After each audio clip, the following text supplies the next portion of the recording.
Hey tribe, and welcome back to the channel. This is the Golden Tribe if you're new here, and if you're into all things health, wellness and fitness, then this is the channel for you. Do hit the subscribe button and join the tribe. This video is about getting fit to start and to finish all things that God has assigned to you, that God has put in your heart, or that you have decided to do, and why it is important, especially as a child of God, to be emotionally, physically, and spiritually fit to start and to finish. Let's go! The realization of the importance to start and to finish all the things that you decide to do, or all the things that God has put in your heart to do, did not come to me very lightly. I had the opportunity to be in a room with amazing women that are so amazing and great in their respective fields. And in that room, I felt mediocre.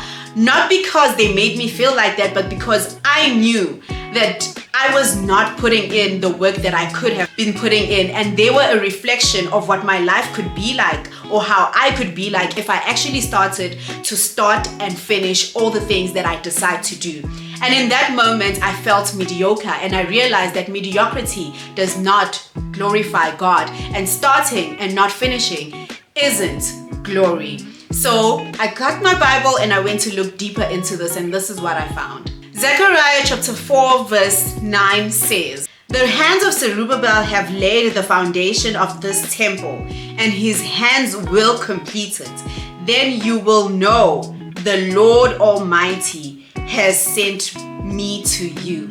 In this context, not the start, not the middle, but the end, at the finish line, is where we see God's glory, and that this is God sent. So Zerubbabel had the responsibility to start and to finish, so that others may see the glory and the hand of the Lord in his work. So we really need to get serious about moving from the vision stage to the execution stage, and not just that, but to the final stage, at the finish stage, and that is where God gets the glory. I have not been the best at this, trust me, and my YouTube channel is just proof in the pudding. You'll see that my first set of videos are from January in 2024, and then I went silent. But I have had the conviction to start this channel and to grow this channel, but I have not been doing that. And that is exactly why I took up the 75-day hard challenge, so that I could teach myself to start and to finish all the things that I decide to do, whether I like it, whether I feel like it or not. But there is an importance, and there's something that it does to your spirit when you start and you finish all things that you've decided to do. Your confidence grows, your confidence in God grows, and your confidence in yourself and your ability to do things really grows, and that makes you push to want and achieve bigger things. Another biblical story that shows me the importance of staying fit to start and to finish all the things that God has put in us to do is the story of Caleb in Joshua 14. So Caleb went with Joshua to scout a land, and when he went to scout the land, the Lord told him that this shall be your land. But so many years passed later, and he still hadn't inherited the land. But when it was time for the Israelites to now go out and inherit their land, Caleb went to Joshua and said that he wanted the land that the Lord had promised him. And the thing that stood out to me is that he said he is as fit as the day that the Lord gave him the land to go get the land now. So he had to go into war for the land, and he did end up inheriting the land. But I thought about the fact that you don't only have to be mentally and spiritually fit to start and finish, but this also brings in the physical aspect side of it, that if Caleb wasn't physically fit to go and fight the war and inherit the land that the Lord had promised to him years ago, then he would not have inherited it. And that's why I am here sharing this with you, so that we can start and we can finish emotionally, spiritually and physically all the things that we decide to do and that the Lord has put in our hearts. That brings us to the how-tos. How can we become fit to start and to finish all the things that we decide to do and all the things that God puts in our heart to do? Number one is physical fitness. And for me, this one is the one of paramount importance.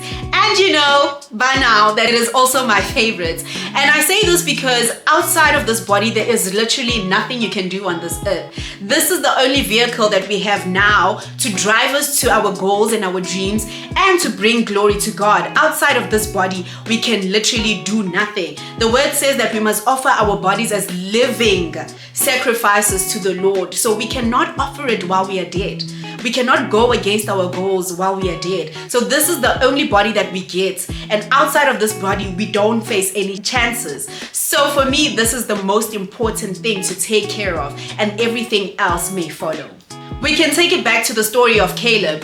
If Caleb was not as physically fit as the day that the Lord gave him the promise, he would not have received his inheritance. The same thing applies to us. We need to become prepared physically for the day and the time of the promise that the Lord has given us, or for the day and the time that we finally achieve the goal that we have been going for. Because there is no point in working towards a goal and only dying before you actually get it. I look at the world around today and I honestly think that physical health is one of the ways that the devil comes to steal, kill, and destroy us from the long life that we could have had and from the things that we could have gone for. One of the projects that I do have is Oyana, which is a female fitness community. And one of the ladies once shared that she has not been confident to go into her craft, which is singing, ever since she has been unhappy with her body because it needs her to stand in front of a crowd. So your body does actually take away other aspects of your life that you could have been enjoying. So take care of this body first. Take care of the vehicle first, and then let's add everything else onto it. Number 2 is mental and emotional fitness to start and finish. And I say this because it takes a lot of mental and emotional strain to actually decide to do something, and it will take you a lot of mental and emotional strain to push yourself to finish it. And for me, the solution to this is to just be delusional and commit. Decide what you want to do and cut everything off that is opposition to the decision that you have decided to take. I do this by overly obsessing and becoming delusional about that thing that I've decided to do. When I decided to do the 75 hard challenge, all I would look at is fitness videos and everybody else that has done the challenge and finished it. And I would also look at their finished goals and imagine myself already finishing the challenge. So whatever it is that you want to do, just mesmerize yourself in it, romanticize yourself in it, marinate yourself in it, and just stay delusional in the thing that you have decided you want to start and finish, and commit to it. So there is no excuses. Going back to the 75 hard challenge, there were days that were hard for me to work out twice a day, and the second workout would have to be outdoor, and sometimes it would be raining. But because I have committed to it, I have cut out anything else that is not the decision. I had to do it regardless. So do not give yourself an option or a but to it, but stick to what you have decided to do. And that brings me to the second part of this. You need to isolate and cut off anything else that is outside of the decision. Isolate the people that you know would drag you down. Isolate the content that you consume that you know would stray you away. Isolate the habits that you know you have that would stray you away. A good example is, for me, if I decide to do something, for instance, shoot this video, I cannot binge eat before that, because once I start binge eating, I know that I become stagnant, I become a couch potato, and I cannot do that. So one of the things I did cut off during my 75 hard challenge is binge eating. So I stopped binge eating because I know once I start, I will just go into a slack. Do a self-audit and look at all the things that you know work against yourself and cut those things out completely. Don't do it halfway, I'll just have one chip or this or that. Just cut it off completely. Number 3 is getting spiritually fit. And this one, I believe, is another one most important one, because without God, I don't know about you, but I don't know what I'm doing. I look at my life as a maze and God as my guidance, and God is sitting up there and telling me, turn left, turn right, go left, go right.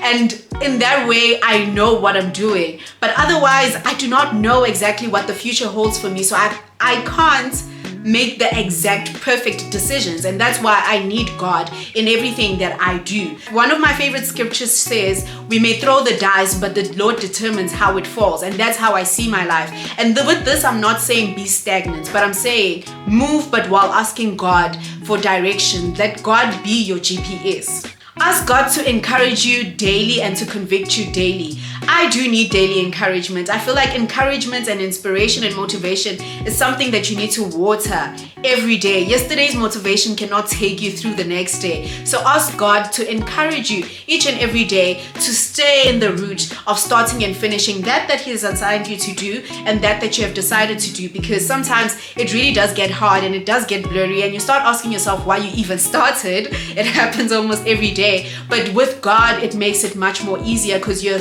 holding on to a stronger and more reliable source that can push you longer than you thought you could go. And also ask Him to convict you of the things that you were doing that will lead you astray, because sometimes we say, oh, it's just a little bit of this, it's just a little bit of that, but that little bit then steals away from us and we end up having a season where we start and then we had a whole little bit in between and we never finished what we have decided to do. One of the prayers that I've started praying a lot recently is, God, give me the wisdom, the knowledge, and the understanding to do all things that you have called me to do.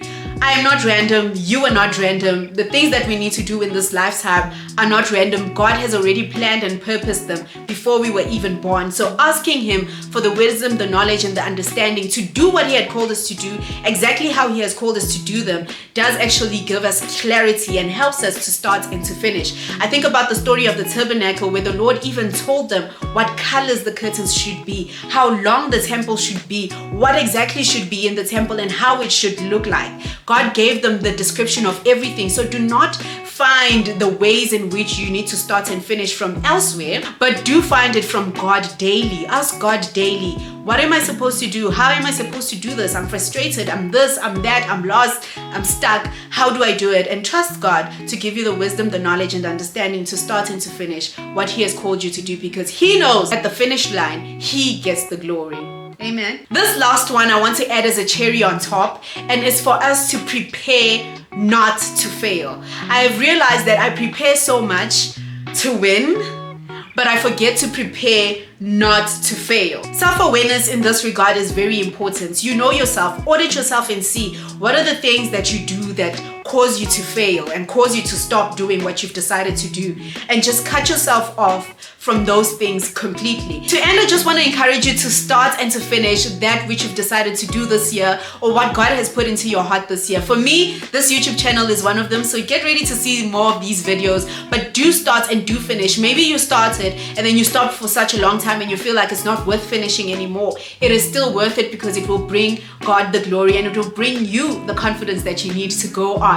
So do start and do finish. And just to encourage you even more, it is not me that says it, but it's God who says it. In Zechariah chapter 4 verse 10, and it says, "Who dare despises the day of small beginnings? Since the 7 eyes of the Lord that range throughout the earth will rejoice when they see the chosen capstone in the hand of Zerubbabel." So the Lord is not despising your day of small beginnings. The Lord is not despising it. If you feel like it's just one walk, if you feel like it's just one post, if you feel like it's just one project, start it where you are with what you have. I know you've heard this so many times, but I just want to tell you that as you started, the Lord is not looking down at you and saying, "Wenana," but instead He is rejoicing over your small beginnings. So let's start and let's finish in 2025. Let's go!